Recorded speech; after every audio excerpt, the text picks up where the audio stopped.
32వ అధ్యాయం, సంఖ్యాకాండం 32వ అధ్యాయము మొదటి 13 వచనాలు చదువుకుందాం. చదివేటప్పుడే దీంట్లో ఉన్నటువంటి లోతైన భావం దయచేసి గమనించుదాం. చాలా శ్రేష్టమైన భాగము నేను ఎప్పుడూ బోధించలేదు. మరి ఒకప్పుడు ఎప్పుడో ధ్యానించాను గానీ, ఆ! మరి ప్రభు ఈరోజు మనకి ప్రత్యేకంగా అనుగ్రహించారు. చాలా శ్రేష్టమైన భాగం.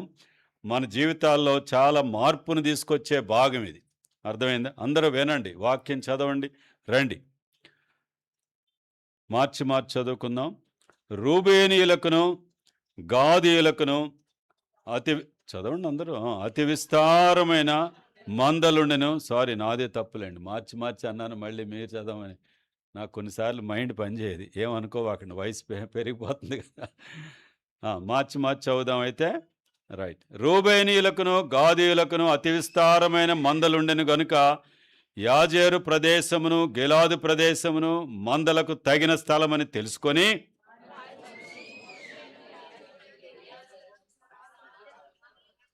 అతారోతు, దీబోను, యాజేరు, నిమ్రా, హెష్బోను, ఎలాలే, షబాము, నెబో, బెయోను అను స్థలములు అనగా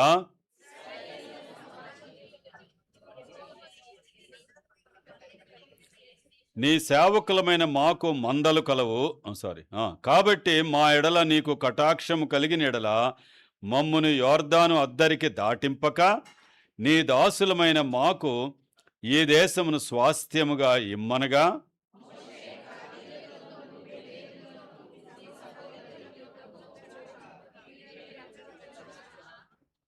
యెహోవా ఇశ్రాయేలీయులకిచ్చిన దేశమునకు వారు వెళ్ళక యుండునట్లు మీరేలా వారి హృదయములను అధైర్యపరచుదురు?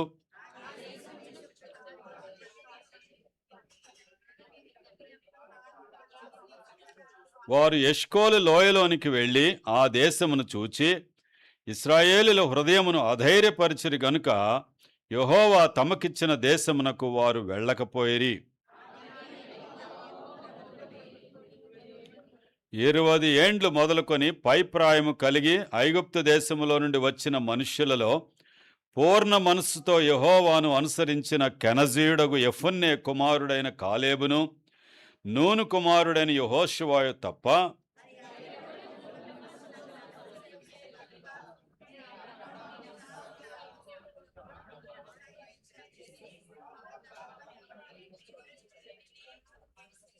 అప్పుడు యెహోవా కోపము ఇశ్రాయేలీయుల మీద రగులుకొనగా యెహోవా దృష్టికి చెడు నడత నడిచిన ఆ తరము వారందరూ నశించు వరకు అరణ్యములో 40 ఏండ్లు ఆయన వారిని తిరుగులాడజేసెను. దేవుడు తన పరిశుద్ధ వాక్యమును దీవించి మన వెనుకడిలో స్థిరపరచునుగాక. ప్రేమగల మా ప్రియ పరలోకపు తండ్రి, పరిశుద్ధుడైన దేవా, స్తోత్రాలు. ఈ ఉదయకాలమున మీరు మాకు అనుగ్రహించిన మంచి సమయాన్ని బట్టి మీకు స్తోత్రాలు. మిమ్మల్ని పూర్ణ హృదయంతో ఆరాధించడానికి, మీరు చేసిన కార్యము, చేస్తున్న కార్యము, చేయబోయే కార్యమును జ్ఞాపకం చేసుకుని ఆరాధించడానికి ఇచ్చిన సమయాన్ని బట్టి మీకు వందనాలు. మీ బిడ్డలు తీసుకొచ్చిన విలువైన కానుకలను ఆశీర్వదించండి. మీ రక్తదారులతో కడిగి పవిత్రపరచండి. మేము మీకు ఏమిచ్చినా సరిపోవు ప్రభువా. మా ప్రాణాత్మ దేహాలు మీకు సమర్పించినా సరిపోవు. మీరు మా కొరకు చేసిన ఈ గొప్ప కార్యాన్ని బట్టి స్తోత్రాలు. వాక్యం మీది, మేము మీ వారము. మీరు నాతో మాతో మాట్లాడండి. యేసుక్రీస్తు ప్రభు నామములో ప్రార్థిస్తున్నాము తండ్రి, ఆమేన్. స్టోరీ అర్థమైంది ఇక్కడ మీరు చదివినప్పుడు?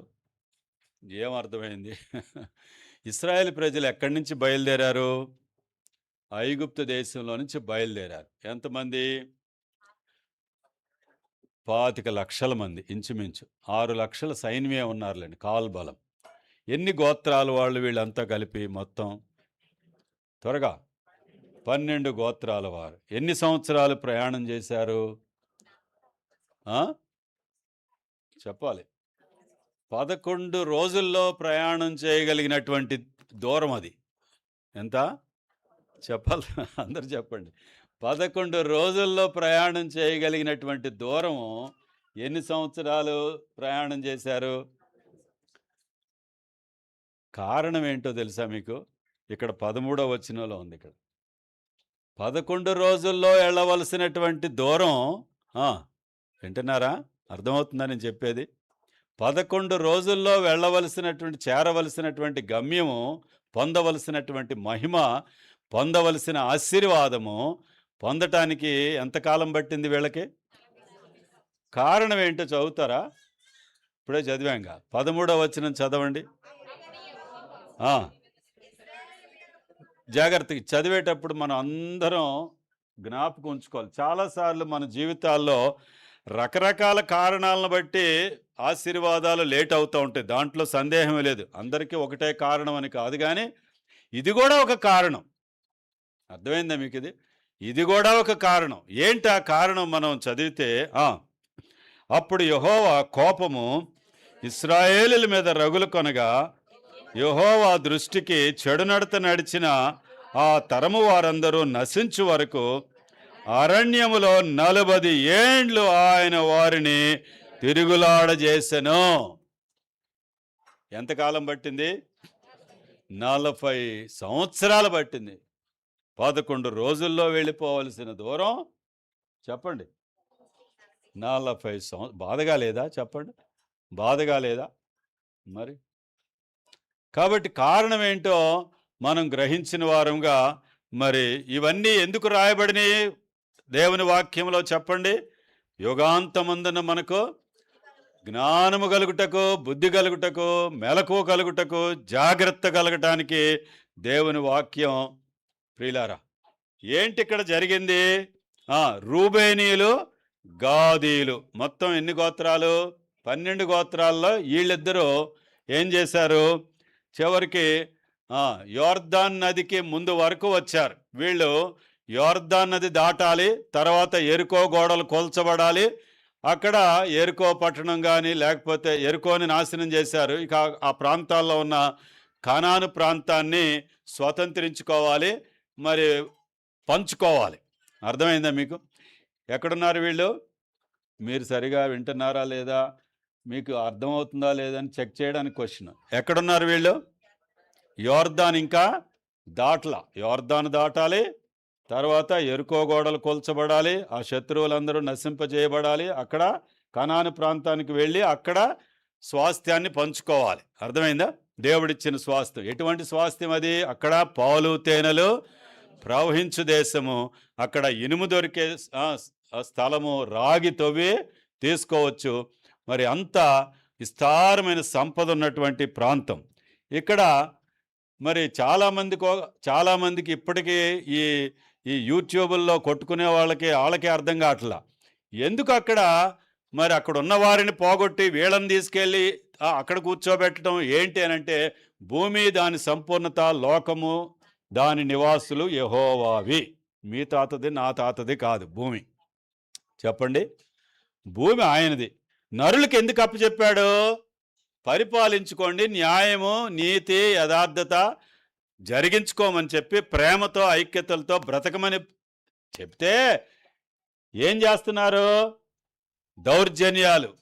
అర్థమైందా? నరహత్యలు. వాళ్ళు బ్రతకరు, చుట్టూ ఉన్న వాళ్ళనే బ్రతకనివ్వరు. చెప్పండి ఈ మాట. వాళ్ళు బ్రతకరు, వాళ్ళు సమాధానంగా ఉండరు.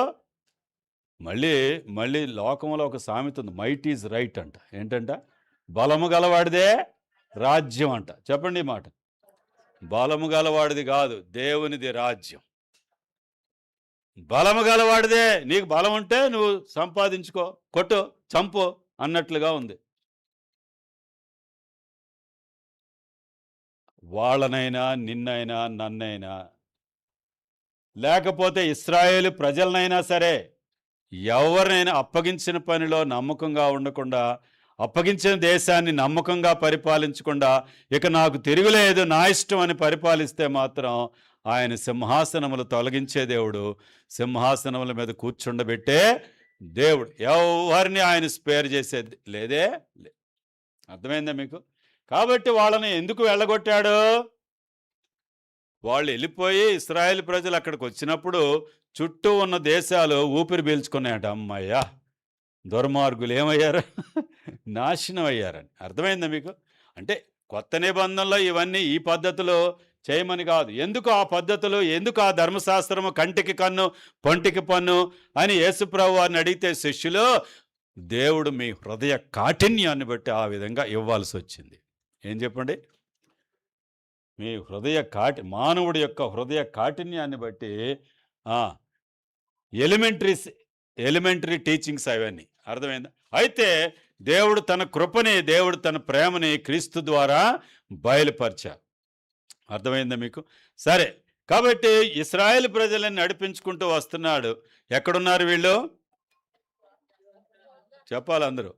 యోర్దానికి ముందున్నారు. ఇక యోర్దాన్ నది ఆ ప్రాంతాలని దాటి ఆ ప్రాంతాలను స్వతంత్రించుకుంటాయి. ఈలోపు ఒక ఇద్దరు గోత్రికులు ఏమంటున్నారు వీళ్ళు? రూబేనీయులు, గాదీయులు. వాళ్ళకి ఏముంది?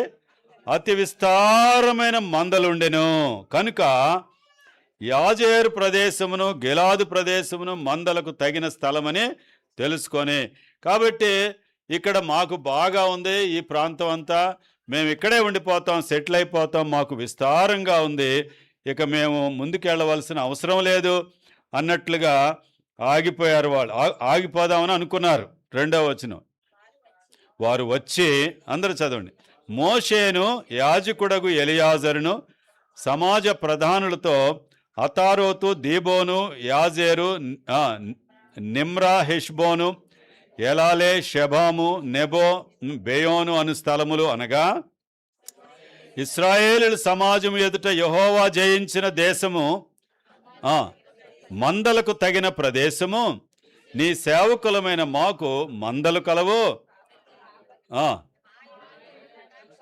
కాబట్టి మా ఎడల నీకు కటాక్షము కలిగిన ఎడల మమ్మును యోర్దాను అద్దరికి దాటింపక నీ దాసులమైన మాకు ఈ దేశమును స్వాస్థ్యముగా ఇమ్మనగా. ఏమని అడిగారు ఇంతకీ? మాకు చాలా విస్తారమైన మందలు ఎవరిచ్చారు? దేవుడిచ్చాడు. దేవుడు ఇవ్వటం తప్ప? చెప్పండి. దేవుడు ఇవ్వటం తప్పు కాదు. కానీ ఏమంటున్నారు? మాకు ఈ స్థలం సరిపోద్ది, ఇది చాలా సూటబుల్గా ఉంది, మేము ఇక్కడ ఉండిపోతాం. 12 మందిలో 2 తగ్గితే ఏమవుద్దండి? 12 మందిలో 2 తగ్గితే బలం ఏమవుద్ది? చెప్పండి. అర్థమైందా? ఇవన్నీ ఆలోచించకుండా అమ్మయ్య ఇది చాలా బాగుంది, మేము ఇక్కడ ఆగిపోతాం, మిగతా వాళ్ళు మీరు వెళ్ళండి, మీరు వెళ్ళి స్వాధీనపరచుకోండి, స్వతంత్రించుకోండి, ఇది మాకు నచ్చింది, మా మందలకు కూడా సరిపోయే స్థలం అన్నారు. రండి, 6వ వచనం చదవాలా? చదవండి అందరూ. మోషే గాదీయులతోనూ రూబేనీయులతోనూ, జాగ్రత్తగా ఈ మాట అందరూ చదవండి. మీ సహోదరులు యుద్ధమునకు పోవుచుండగా మీరు ఇక్కడ కూర్చుండవచ్చునా? అది చూసారా? ఈ మాట చాలా సంవత్సరాల క్రితం నా హృదయంలో గుచ్చుకుందనమాట. ఎప్పుడు బోధించలేదులేండి, గుర్తులేదు నాకు. మళ్ళీ చదవండి. మీ సహోదరులు యుద్ధమునకు పోవుచుండగా మీరు ఇక్కడ కూర్చుండవచ్చునా? మన సహోదరులు యుద్ధం చేస్తున్నప్పుడు మనం కూర్చోవటం అది న్యాయం కానే కాదు. ఇక్కడ కూర్చుండవచ్చునా? చదవండి 7. యెహోవా ఇశ్రాయేలుకిచ్చిన దేశమునకు వారు వెళ్ళక ఉండునట్లు వీళ్ళు ఇక్కడ ఉండిపోతే ఏం జరుగుతుందంట? వాళ్ళు వెళ్ళలేరు. మీరేలా వారి హృదయములను అధైర్యపరచుదురు. అర్థమైందా మీకు ఇది? ఈ 12 మంది గోత్రాల్లో 2 గోత్రాలు వాళ్ళతో వెళ్ళకపోతే ఏమైపోద్ది? బలము తగ్గిపోద్ది. ఏమండి, 12 పొలలు కలిసి మండుతున్నప్పుడు ఒక 2 పొలలు తీసి పక్కన పెడితే ఏమవుద్ది? మంట తగ్గిపోద్ది. మంట తగ్గిపోద్ది. కానీ ఈ 2 పొలలు ఏమవుతాయో మీరు చెప్పాలి. తగ్గిపోవటం కాదు, ఆరిపోతాయి. గుర్తుపెట్టుకోండి. అర్థమైందా మీకు ఇది? ఇది మనం భయపడవలసిన విషయం. 10 పొలల మంట తగ్గిపోద్ది, దాంట్లో సందేహం ఏమి లేదు. కానీ ఈ 2 పొలలు ఏమవుతాయి? ఆరిపోతాయి. అందుకనే మోషే వాళ్ళకు ఒక మంచి ప్రశ్న వేసి వాళ్ళ హృదయాల్లో గుచ్చుకునే ప్రశ్న అన్నమాట ఇది. వాళ్ళ హృదయాల్లో లోతుగా గుచ్చుకొని పశ్చాత్తాపంతో మళ్ళీ సరిచేసుకునే అవకాశం కూడా సరిచేసుకున్నారు వాళ్ళు. అర్థమైందండి? రండి చదవండి. మీరేలా వారి హృదయమును అధైర్యపరచుదురు. ఆ దేశమును చూచుటకు కాదేశు బర్నియా లోయలోండి మీ తండ్రులను నేను పంపినప్పుడు వారును అలాగే చేశారు కదా. 14వ అధ్యాయంలో 13, 14 అధ్యాయాల్లో ఏం చదువుతాం? 12 మందిని పంపిస్తే 10 మంది వచ్చి ఏం చేశారు? చెడ్డ సమాచారం ఇచ్చి ప్రజల హృదయాలను ఏం చేశారు? అధైర్యపరిచారు. మీ తండ్రులు కూడా అట్లాగే చేశారు కదా. చదవండి. వారు ఎష్కోలు లోయలోనికి వెళ్ళి ఆ దేశమును చూచి ఇశ్రాయేలుల హృదయమును అధైర్యపరిచరు గనుక యెహోవా తమకిచ్చిన దేశమునకు వారు వెళ్ళకపోయిరి. కాబట్టి వెళ్ళవలసిన యుద్ధానికి చేయవలసిన యుద్ధం సహోదరులతో కూడా కలిసి యుద్ధం చేయకపోతే ఏం చేసిన వాళ్ళం అవుతాం? వాళ్ళని అధైర్యపరిచిన వాళ్ళం అవుతాం, వాళ్ళని బలహీనపరిచిన వారం అవుతాం. అంతేకాకుండా మనకు కూడా నష్టమే కదా. యెహోవా తమకిచ్చిన దేశమునకు వెళ్ళకపోయిరి. దాంట్లో ఉన్న డేంజర్ మరొకటి ఉంది. 10వ వచనం. ఆ దినమున యెహోవా కోపము రగులుకొని 20 ఏండ్లు మొదలుకొని పైపాయము కలిగిన వచ్చిన మనుష్యుల్లో పూర్ణ మనసుతో యెహోవాను అనుసరించిన కెనజీయుడగు యెఫున్నె కుమారుడైన కాలేబు, నూను కుమారుడైన యెహోషువ తప్ప మరి ఎవడను పూర్ణ మనసుతో నన్ను అనుసరింపలేదు కనుక నేను అబ్రహాము, ఇస్సాకు, యాకోబులకు ప్రమాణపూర్వకముగా ఇచ్చిన దేశమును వారు తప్ప మరి ఎవరును చూడరని ప్రమాణము. ఎంత కోపం వచ్చిందంట దేవునికి. విసిగిపోయి ఇక 2 పేర్లు చెప్పాడు. ఏంటయ్యి? కాలేబు, యెహోషువ తప్ప. మరి మోషే సంగతి ఏమైంది? మోషే పరిస్థితి కూడా అయిపోయింది. ఎందుకని? మోషే కారణం ఏంటి? నేను మీకు నీళ్ళివ్వాలా, ద్రోహులారా. ఏమన్నాడు? ద్రోహులారా నేను మీకు నీళ్ళివ్వాలా అన్నాడు.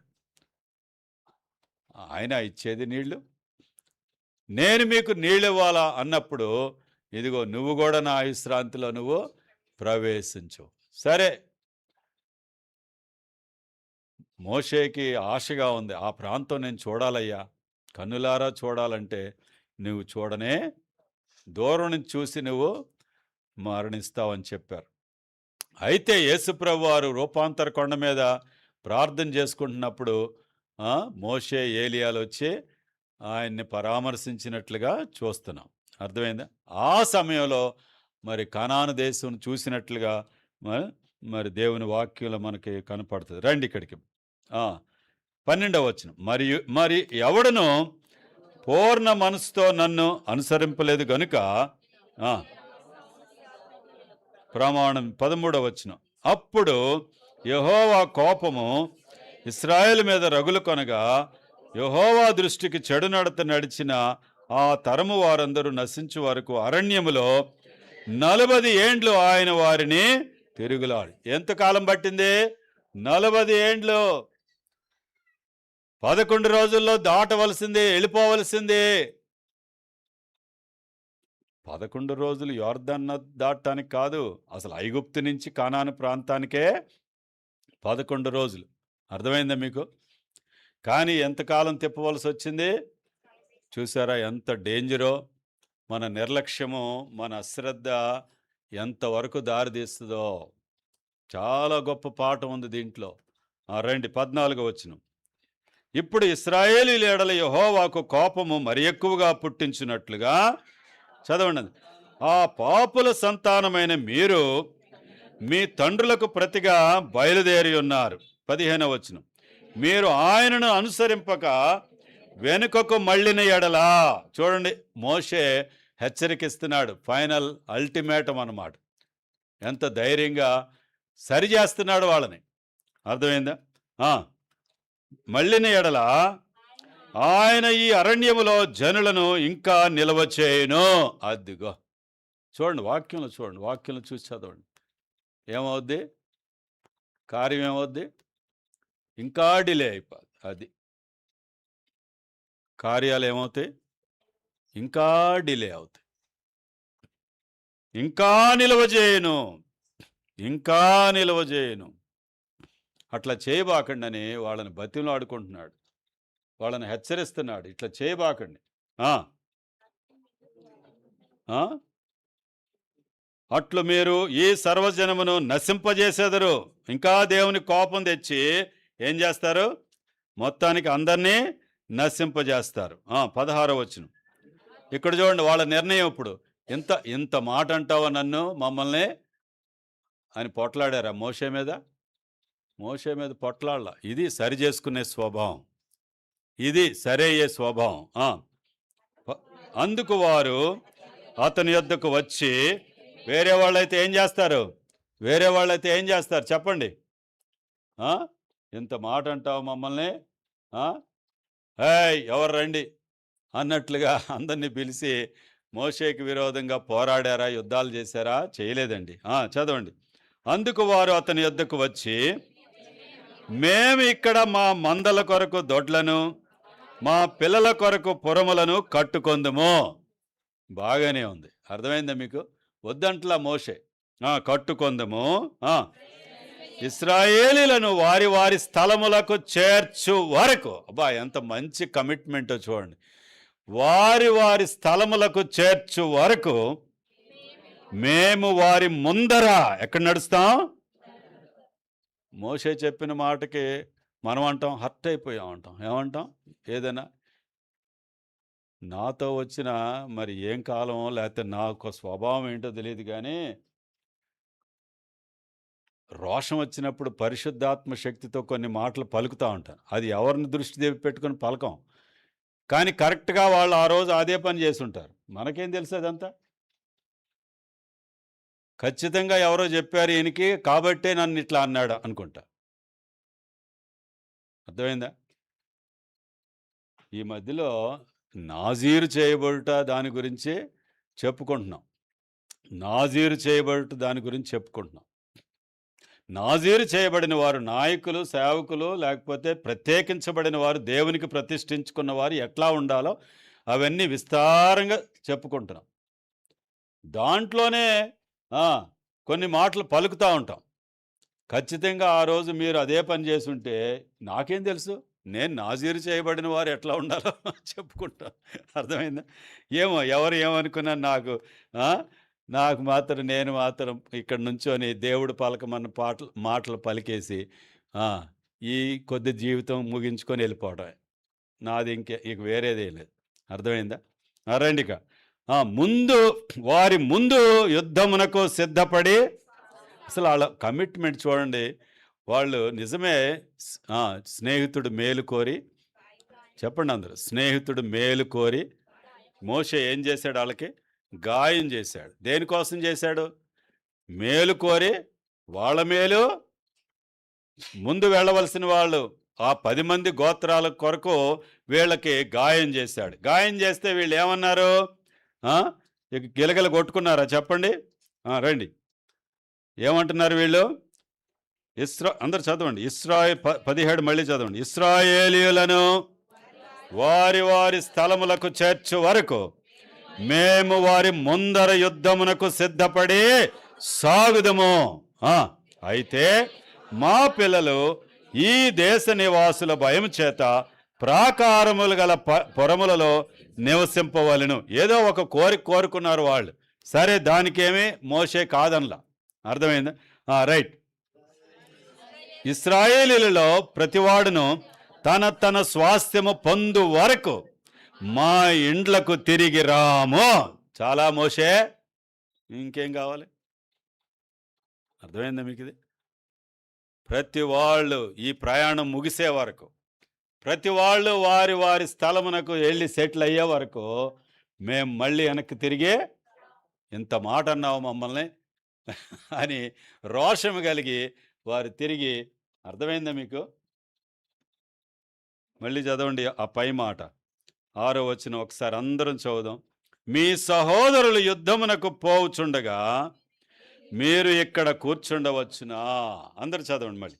మీ సహోదరులు యుద్ధమునకు పోవచ్చుండగా మీరు ఇక్కడ కూర్చుండవచ్చునా? ఎవరికి నష్టం? సహోదరులకి నష్టమే. చెప్పండి.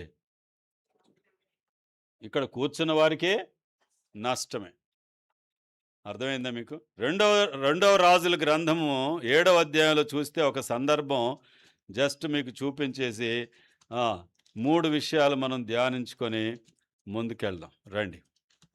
2వ రాజుల గ్రంథం 7వ అధ్యాయంలో ఒక సందర్భం ఉంది. అక్కడ 4 కుష్ఠరోగులు ఉన్నారు. ఎంతమంది అండి? 4 కుష్ఠరోగులు. పట్టణంలో తల్లులు పిల్లలను తినేస్తున్నారు. అంత కరువు, భయంకరమైన కరువు వచ్చింది. అయితే ఈ కుష్ఠరోగులు అనుకున్నారు. అక్కడ జరిగిందేంటి?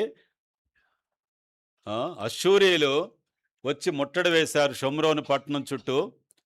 పట్టణంలో భయంకరమైన కరువు. మనుషులు అంటే వాళ్ళ పిల్లల్నే వాళ్ళు వండుకొని తినేసే అంత పరిస్థితి వచ్చింది. అది దేవుడు చెప్పింది ముందే. మీరు యెహోవాను విసర్జించి మీరు మీ దారిలో వెళ్తే మీకు కలగబోయే పరిస్థితి, దేవుడు రమ్మని కాదు కోరుకునేది, రాబోయే పరిస్థితి చెప్తాడు. ఎప్పుడైనా గుర్తుపెట్టుకోండి. ఎప్పుడైనా ఏం చెప్తాడు? దేవుడు కోరుకున్నది కాదు అది. మీరు అట్లాంటి పరిస్థితిలోకి వెళ్తారు. అది ముందు చెప్పడం మంచిదే కాదా? ప్రీ డిటర్మినేషన్ కాదు.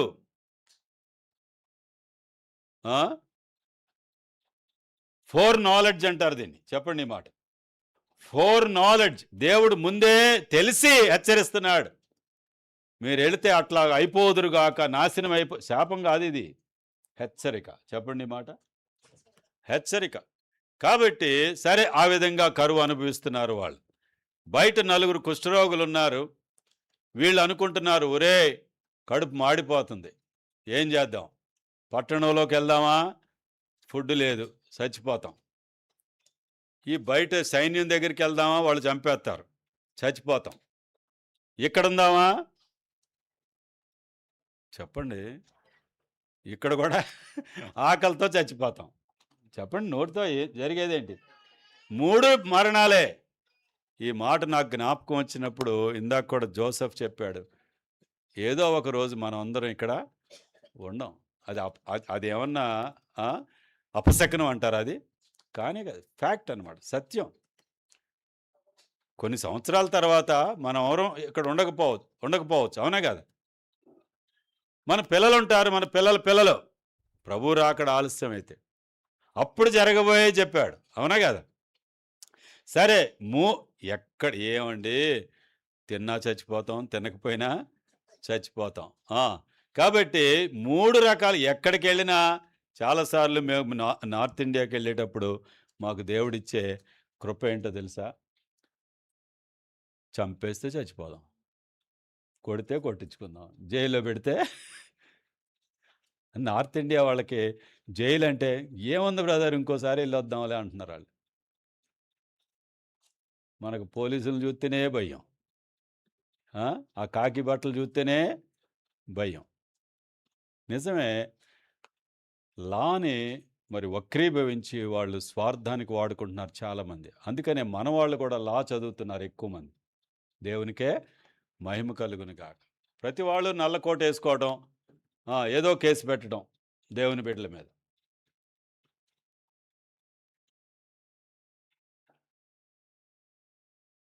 సరే, వీళ్ళు నలుగురు ఏమనుకున్నారు? పట్టణంలోకి వెళ్ళినా చనిపోతాం, చెప్పండి, ఎక్కడున్నా చనిపోతాం. ఈ 3 ఏ మరణం బెటరా అనుకున్నారు వీళ్ళు? చెప్పండి. వీళ్ళకి అనిపించింది, ఒరే ఆ శత్రువుల దగ్గరికి వెళ్దాం, వాళ్ళు దయదలిసి ఏదన్నా ఆ వదిలేసిన ఆకులన్నా సరే పడేసినా అయ్యన్నా తిని బతుకుతాం. వీళ్ళు యూదులు. నిజానికి యూదులంటే మామూలుగా తగ్గరు, అర్థమైందా? దేనికి తగ్గారు వాళ్ళు? ఏ స్థితికి వెళ్ళారు? ఆకలికి తట్టుకోలేక ఇక అక్కడైనా బ్రతుకుతామని చెప్పి ఇక తెగించి వెళ్ళిపోయారు. వెళ్ళిపోయేటప్పటికి ఆ ముందు రోజు దేవుడు ఎలీషా ద్వారా పలికించిన మాట ద్వారా ఇంకా 24 గంటలు రేపు ఉదయం ఈ టైంకి ఈ కరువంతా పోద్ది అని చెప్పి దేవుడిచ్చిన వాగ్దానాన్ని బట్టి అష్షూరీయులు ఆ రాత్రి వాళ్ళకి ఏనుగుల శబ్దం, యుద్ధాల శబ్దం, కత్తుల శబ్దం, గుర్రాల శబ్దం, సైన్యం అరుపుల శబ్దం వాళ్ళకి వినపడి దెబ్బతో ఎక్కడ వదిలేసి, తిండి కూడా, ప్లేట్లు కూడా వదిలేసి, ఆహారం వదిలేసి, బట్టలు వదిలేసి, దెబ్బతో నైట్ డ్రెస్సులతోనే పరారు వాళ్ళు. ఎవరాళ్ళు? మహాసైన్యం. ఎవరు తరిమారు వాళ్ళని? దేవుని శక్తి ఎంత గొప్పదో చూడండి. చాలామందికి తెలియట్లా. క్రైస్తవుల మీదకి కాలు దూవుతూ ఉంటారు, దేవుని బిడ్డల మీదకి, సత్యం మీదకి, క్రీస్తు ప్రభువు మీదకి భయంకరంగా కాలు దూవుతూ ఉంటారు. వాళ్ళ మాటలే అసలు వినలేకపోతున్నాం కదా, భయంకరమైన మాటలు బాబోయ్. మన మొట్టమొదటి ప్రధానమంత్రి ఎవరండి చెప్పండి? పోయిన వారం చెప్పుకున్నట్లున్నా ఇది జవహర్ లాల్ నెహ్రూ గారు. పోయిన వారం కాదులేండి, అంతకుముందు వారం. జవహర్ లాల్ నెహ్రూ గారు ఎంతో జ్ఞానవంతుడు. ఆయన దేవుని విలువ తెలుసు ఆయనకి, క్రైస్తవుల విలువ తెలిసి ఆయన అన్నాడు ఒక మాట, ఆ క్రైస్తవులను కదిలించబాకండి బాబు, అది నిద్రించుచున్న సింహము. ఏమన్నాడు చెప్పండి? ఆ సింహాన్ని రేపి రెచ్చగొట్టి నెత్తి మీదకి తెచ్చుకోబాకండి. అవునా కదా? ఆయన అంటే వింటున్నారా? వినరు కదా. సరే, కాబట్టి పారిపోయారు. ఇక వీళ్ళకి ఇవన్నీ ఎందుకు? అక్కడ దేవుడు మాట్లాడా లేకపోతే దేవుడు చేశాడా, ఇవన్నీ తర్వాత సంగతి. వీళ్ళకి కావాల్సిందంతా మధ్యప్రదేశ్. ఏంటి చెప్పండి? ఈ మధ్యప్రదేశ్ కోసమే. అర్థమైందా? ముందు వెళ్ళారు ఒక గుడారంలోకి వెళ్తే, నేను చెప్పేస్తున్నాను ఇది స్టోరీ అంతా. ఒక గుడారంలోకి వెళ్తే ఎవరూ లేరు. రెండో గుడారం ఎవరూ లేరు. ఒరే ఎవరు లేరు ఇక్కడ, ఏం జరిగింది వీళ్ళకేం తెలుసు? దేవుడు చేసే కార్యాలు చాలామందికి బుద్ధిహీనులకి అర్థం కాదు ప్రియులారా. సరే, వీళ్ళకి కావాల్సింది భోజనం. అక్కడ ఒరే ఏదైతే ఇందులోని ముందు తినండిరా బాబు అని చెప్పి అక్కడ ఉన్నదాన్ని ముందు తిన్నారు నలుగురు కలిసి. బంగారం, వస్త్రాలు, వెండి దాచుకున్నారు, కూర్చుకుంటున్నారు బ్యాగుల్లో. అప్పుడు వాళ్ళల్లో ఒకడు అన్నాడు 9వ వచనం చదవండి. అదిగో మనము చేయనది మంచి పని, నేటి దినము శుభవర్తమానం గల దినము, మనం ఓరకు అనలేలా. అదిగో వినండి, తెల్లవారు వరకు మనం ఇక్కడే ఉంటే ఏదైనా ఒక అపాయం మనకు సంభవించవచ్చును, కనుక మనం వెళ్ళి రాజు ఇంటి వారితో సంగతి తెలియచెప్పుదాము రండని ఒకరితో ఒకడు చెప్పుకొనిరి. మన వాళ్ళు ఒక స్టోరీ క్రియేట్ చేశారు. ఒకడేమో వెళ్దామంటాడు, ఇంకొకడేమో ఒరే ఎన్ని రోజుల తర్వాత తిన్నానురా, నేను కదలలేను. ఏంటి, నాకు కాళ్ళు నొప్పులు వస్తున్నాయిరా, నేను కదలలేను. ఇంకొకడు అంటాడు, రే వాళ్ళకి మనం చెప్పేది ఏంట్రా, మనం కుష్ఠరోగులం అని మన ఎక్కడ పెట్టారు చెప్పండి? ఊరు బయట పెట్టారా? ఒక్కడొచ్చి మనల్ని పలకరించినోడు ఉన్నాడా? ఒక్కడొచ్చి అరే రే రే చూసారా, యోనాకి అష్షూరీయులకు సువార్త చెప్పడం ఆయనకి ఇష్టం లేదు. ద్వేషం, అసూయ, కోపము. ప్రియులారా, దేవుడు లోకముని ఎంతో ప్రేమించను. కాబట్టి ఇక మొత్తానికి ఒకరినొకరు సమర్థించుకొని ప్రియులారా మొత్తం బయలుదేరారు. అక్కడ జరిగింది ఏంటంటే, మనము ఇక్కడ ఊరకున్న ఎడలా, ఏంటి తెల్లవారు వరకు మనము ఇచ్చట ఉండిన ఎడలా ఏదైనా ఒక అపాయం మనకు. కాబట్టి వీళ్ళు అక్కడే ఉండి తింటా కూర్చుంటా ఉన్నారనుకోండి, ఆ వెళ్ళిన వాళ్ళు ఏంట్రా ఏమి శబ్దాలు లేవు, ఏమి లేదు, మళ్ళీ వెనక్కి వస్తే వీళ్ళ పని ఏమైపోద్ది. అర్థమైందా మీకు? అపాయము ప్రియులారా, అపాయం ఊరక ఉండిన ఎడలా ఏదైనా అపాయము మనకు సంభవించును. నాకెప్పుడు భయం వేస్తుందండి, భయం వేస్తుంది. వెళ్ళవలసిన స్థలానికి వెళ్ళకపోయినా, చేయవలసిన పని చేయకపోయినా, అర్థమైందా? ప్రార్థనకి వెళ్ళకపోయినా, ఆరాధనకి వెళ్ళకపోయినా. నేను కొత్తలో నమ్ముకుంటున్నప్పుడు నా సీనియర్ ఒక మాట చెప్పాడు, రెడ్డి గారు ఒకసారి చర్చి మానేశాను సార్, నేను ఎక్కడికో వెళ్ళాలని బస్ స్టాండ్లో నుంచుంటే 4 గంటల బస్సు రాలేదు సార్. నా మైండ్లో పడిపోయింది అది. అర్థమైందా? ఇక అప్పటి నుంచి ఇప్పటి వరకు చర్చి మానేయాలన్నా, ప్రార్థన మానేయాలన్నా నా మనస్సాక్షి ఎంత భయంకరంగా గుచ్చుతా ఉంటుందో. నిన్న సాయంత్రం నేను నిజానికి చాలా నీరసంగా ఉంది. అసలు తట్టుకోలేకపోయాను. అంత నీరసం. ఏమన్నా టైఫాయిడ్ ఏమన్నా ఎఫెక్ట్ ఉందా లోపల అనుకోని చాలా నీరసంగా ఉన్నాను. ఈలోపు ఒక బ్రదర్ ఫోన్ చేశారు. మరి రావాలి బ్రదర్ మీ దగ్గరికంటే, సరే కొంచెంసేపన్నా రెస్ట్ తీసుకుందామని 5 గంటలకు రమ్మంటే మనకు 5 ఇక్కడ ఇంటికెళ్ళి రిలాక్స్ అయ్యేటప్పటికే 5 అయిపోయింది. ఈలోపు సరే బ్రదర్ వచ్చారు. అయినా సరే మళ్ళీ ఈ రాత్రి ప్రార్థనకి రాకూడదనుకున్నాను. ఇక బ్రదర్స్‌కి అప్పచెప్పి ఉందాంలే అనుకున్నా. అయినా రాకుండా ఉండలేకపోయాను. అర్థమైందా మీకిది? నేనేదో గొప్పవాడినని చెప్పట్లా. దేవుని ఆత్మ గుచ్చుతా ఉంటారు మనస్సాక్షిని. దేవుని వాక్యంతో గుచ్చుతా ఉంటారు. దేవుని వాక్యం మాట్లాడనివ్వండి. నేనెప్పుడు ప్రార్థన చేసుకుంటా, ప్రభువా నన్ను కొట్టు, నన్ను గద్దించు, నన్ను శిక్షించు, నన్ను సరిచేయి ప్రభువా. ఏమని అడగాలి? నన్ను కొట్టు ప్రభువా, నన్ను శిక్షించు, నాతో మాట్లాడు, నన్ను గద్దించు. దేవుని స్వరం వినకపోతే ఎంత డేంజరో తెలుసా మీకు? దేవుని గద్దింపు వినటం శ్రేష్టం. దేవుడు మౌనంగా ఉంటే మనకి ఇంకా డేంజరు. 32వ అధ్యాయం, సంఖ్యాకాండం 32వ అధ్యాయం 6వ వచనం చదవండి మళ్ళీ. మళ్ళీ మీ సహోదరులు యుద్ధమునకు పోవుచుండగా మీరు ఇక్కడ కూర్చుండవచ్చునా? మీరు ఇక్కడ కూర్చుండవచ్చునా? మొదటి సమూయేలు గ్రంథం 2వ సమూయేలు గ్రంథం 11వ అధ్యాయం తీయండి. 11వ అధ్యాయం ఈ 2 మాటలు చెప్పుకొని ఏమన్నాడు మోషే? ఇవన్నీ తెలిసి కూడా దావీదు ఏం చేస్తూ ఉంటాడో, ఏం చేశాడో చూడండి. 11వ అధ్యాయము మొదటి వచనం చదవండి. ఆగండి అందరూ చదవండి, తీయండి, అందరూ చదవండి. బైబిల్ లేని వాళ్ళు ఉంటే అక్కడ చూడండి, కానీ బైబిల్ ఉన్న వాళ్ళందరూ బైబిల్ తీయండి. 2వ సమూయేలు గ్రంథం 11వ అధ్యాయము. వసంతకాలమున రాజులు యుద్ధమునకు బయలుదేరు. ఏమండి, దావీదుకి ఏమన్నా తక్కువ చేశాడా దేవుడు? తక్కువ చేశాడా, ఎక్కువ చేశాడా?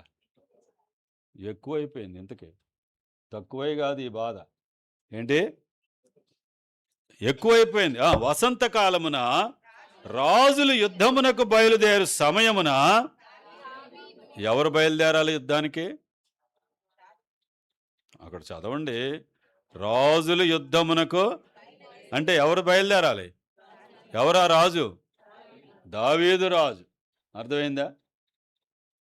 నేను మీకు చాలాసార్లు ఒక స్టోరీ చెప్పాను, నిజంగా జరిగింది అది. ఆ సహోదరి పేరు మర్చిపోయాను. రైల్వేలో పెద్ద నర్సు, చాలా పెద్ద నర్సు ఆమె.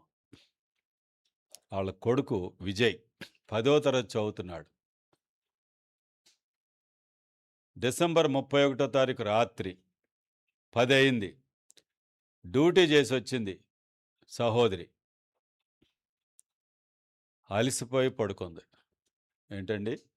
అలిసిపోయి పడుకుంది. ఏమండి, డిసెంబర్ 31వ తారీఖు రాత్రి ఎక్కడ గడపాలి? ఎక్కడ గడపాలి చెప్పండి? స్తుతి ఆరాధనలతో, పశ్చాత్తాపంతో, పాపాలు ఒప్పుకొని, నూతన వాగ్దానాలు తీసుకొని, నూతన శక్తిని, నూతన దర్శనంతో గడపవలసిన సమయం ప్రశాంతంగా పడుకుంది సహోదరి. ఈలోపు బెల్లగొట్టాడు, టింగ్ టింగ్ అని. లోపలికి వచ్చాడు. ఆంటీ, విజయ్ని పార్టీకి తీసుకెళ్తాం ఆంటీ. సర్లే, ఆడినైనా తీసుకెళ్ళి, నేను ఎట్లాగో ఎక్కడికి వెళ్తున్నాడు అనుకుంది? చర్చికి వెళ్తున్నాడు అనుకుంది. ఏంటి? చర్చికి వెళ్తున్నాడు అనుకొని, సరే వెళ్ళండి బాబు, నేను పడుకుంటాను ఇక్కడ. చాలా పెద్ద పాఠం నా జీవితంలో ఇది. సరే వెళ్ళాడు. అర్ధరాత్రి 2 గంటలకో 3 గంటలకో వచ్చాడు. ఈ 10వ తరగతి పిల్లగాడు శుభ్రంగా తాగేసి వచ్చాడు. ఏంటి అక్కడ చేసింది? రికార్డింగ్ డ్యాన్సులు, మ్యూజిక్లు. ఈ అబ్బాయి గిటార్ బాగా ప్లే చేస్తాడనమాట. తినేసి తాగేసి అల్లరి చేసి వచ్చాడు. ఇప్పుడు వీడిని చూసి ఏమిరా ఏమైంది, ఏమొచ్చింది నీకు, ఎందుకురా ఇట్లా చేసావని నెత్తి నోరు కొట్టుకొని ఏడ్చింది. ఇప్పుడు తప్పెవరిదో మీరు చెప్పండి. తప్పెవరిదో మీరు చెప్పండి త్వరగా. శబ్దం రాట్లా. పిల్లదా తల్లిదా? సంఖ్యాకాండం 32:6 మళ్ళీ చదవండి. సంఖ్యాకాండం 32:6. ఎందుకు ఇన్నిసార్లు చదివిస్తానో తెలుసా మీకు? హృదయంలో గుచ్చుకోవాలని, హృదయంలో నొప్పించబడాలని, దేవుని కార్యం హృదయాల్లో జరగాలని. 6 మళ్ళీ చదవండి. మీ సహోదరులు యుద్ధమునకు పోవుచుండగా మీరు ఇక్కడ కూర్చుండవచ్చునా? మీ సహోదరులు యుద్ధమునకు పోవుచుండగా మీరిక్కడ కూర్చుండవచ్చునా?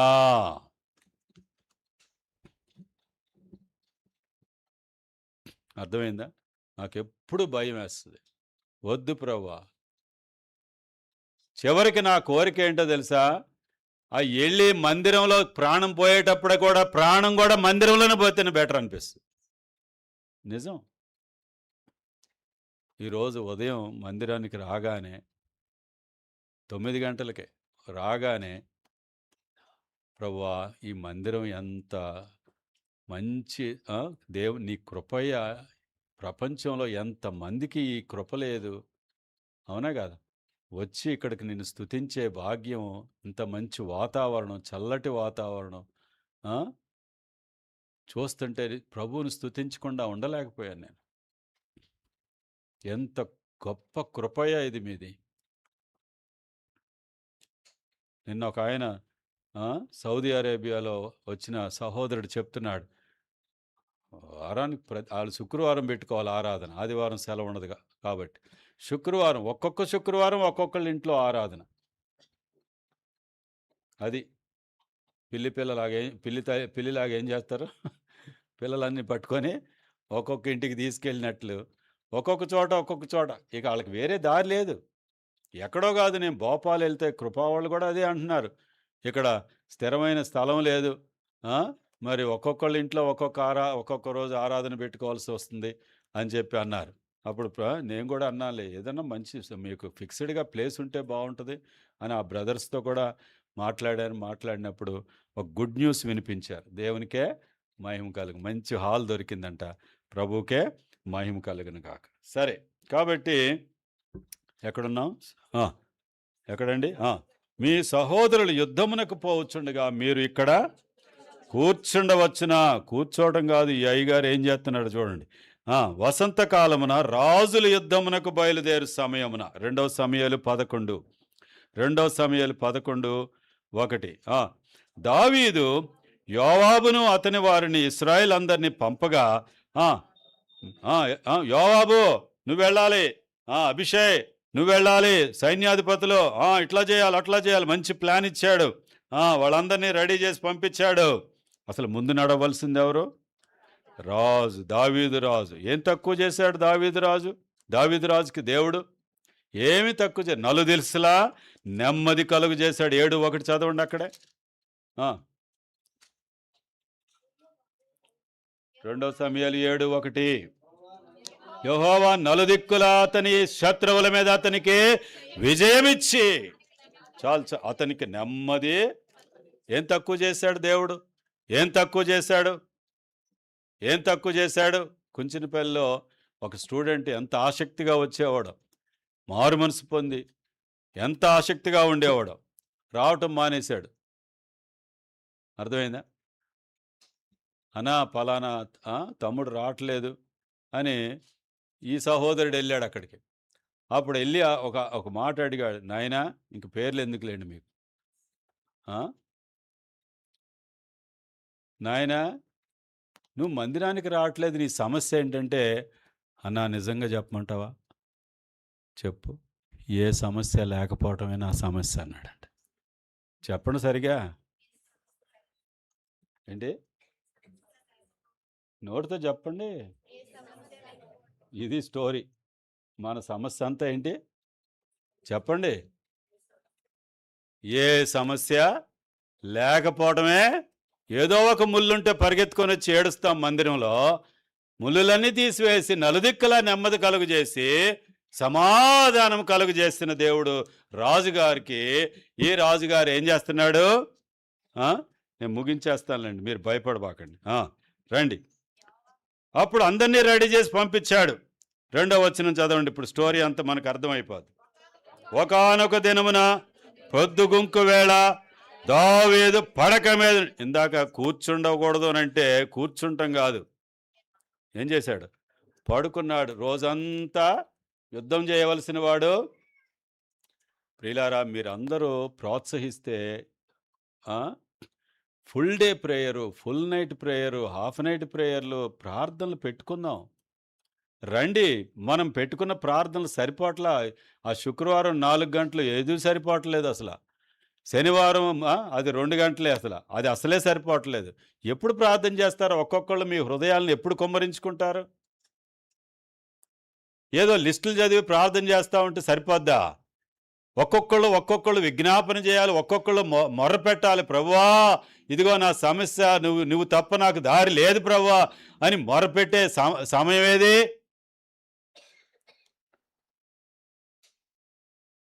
ఒక పెద్ద తల్లి అంటుంది, నేను ఒకప్పుడు గదిలో బోరుమని గట్టిగా ఏడ్చేదాన్ని, ఇప్పుడు అసలు ఆ ఓపికే లేకపోయి. ఎప్పుడు 85 సంవత్సరాల వాళ్ళు చెప్తున్నారు. ఇప్పుడు వాళ్ళకి ఓపిక ఎక్కడ ఉంటుంది? వాళ్ళకి అయిపోద్ది. ఏది మనకు అసలు అనుభవమే ఉందా? అసలు మనకి మన మన మన స్థితి అంతా ఆ దేవుడికి తెలియదా? మనం అడగాలా, పెట్టాలా? మరి అడుగుడి మీకు ఇవ్వబడి అని ఎందుకు చెప్పారు ప్రభు?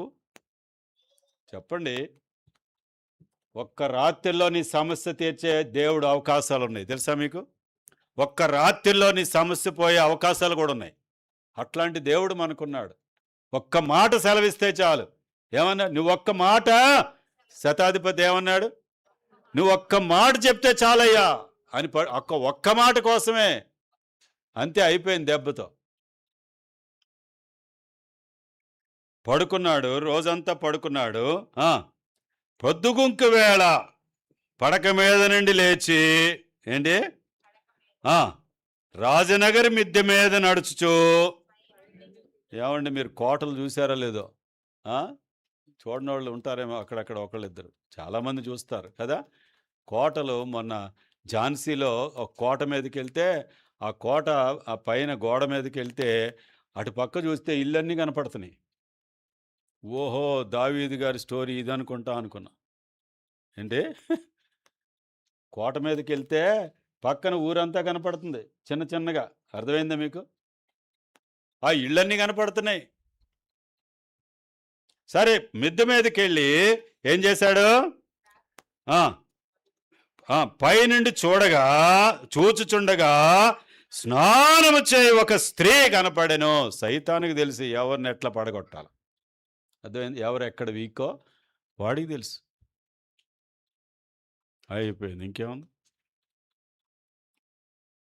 మీ సహోదరులు యుద్ధము చేయుచుండగా మీరిక్కడ కూర్చుండవచ్చునా? దేవుడు ఎక్కువ బలవంతం చేయడు, ఒక్క మాటతో హెచ్చరిస్తాడంతే. మీ సహోదరులు యుద్ధము చేయుచుండగా, చెప్పండి, మీరిక్కడ జీవితం అంతా మర్చిపోకూడదండి. ఇది జీవితం అంతా మర్చిపోకూడదు ఈ విషయం. మీ సహోదరులు యుద్ధము చేయుచుండగా అది మంచిది కాదు మీకు, అది మీకు నష్టం కలుగు చేయను. మామూలు నష్టం కలిగిందా దావీదుకి? చెప్పండి. ఇదే కదా ఇక బెస్ట్ ఎగ్జాంపుల్ ఆ మాటకి. ఇంతకన్నా భయంకరమైన ఎగ్జాంపుల్స్ ఉంటాయి ఆ బైబిల్లో? చెప్పండి. బాబోయ్, గుండె బద్దలైపోయేది. భయంకరమైన పాపం చేశాడు. నేను రాజును కదా, నా చేతిలో అధికారం ఉంది కదా అని తెప్పించుకున్నాడు. ప్రియులారా,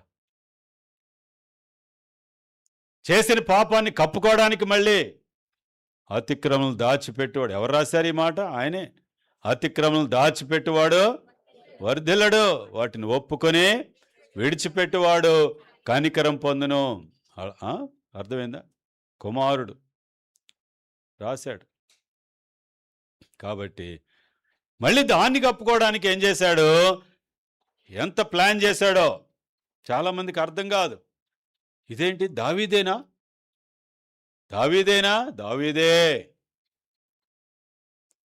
అద్దంలో చూపించినట్లు, సినిమా చూపించినట్లు చూపించాడు దేవుడు. ఎందుకో తెలుసా?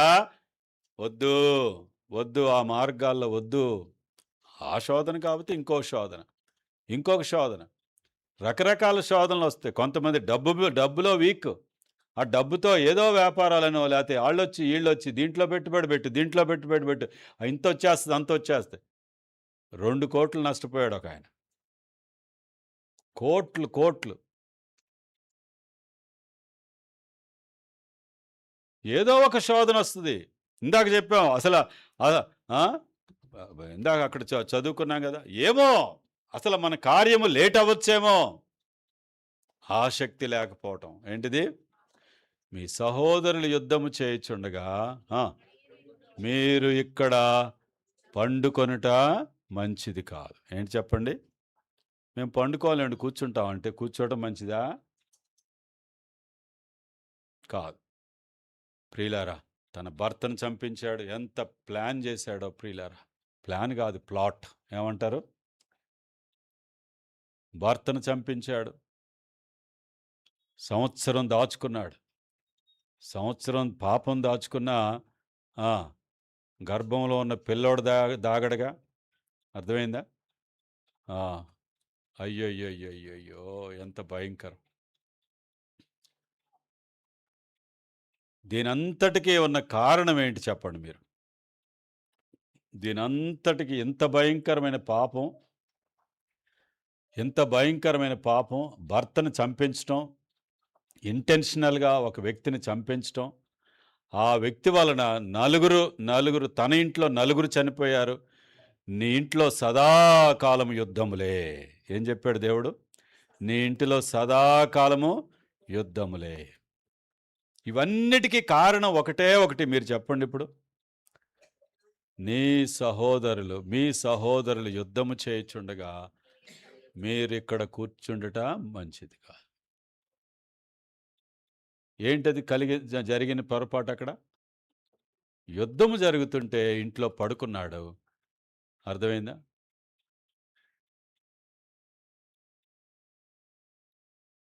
ప్రార్థన చేసుకుందాం రండి.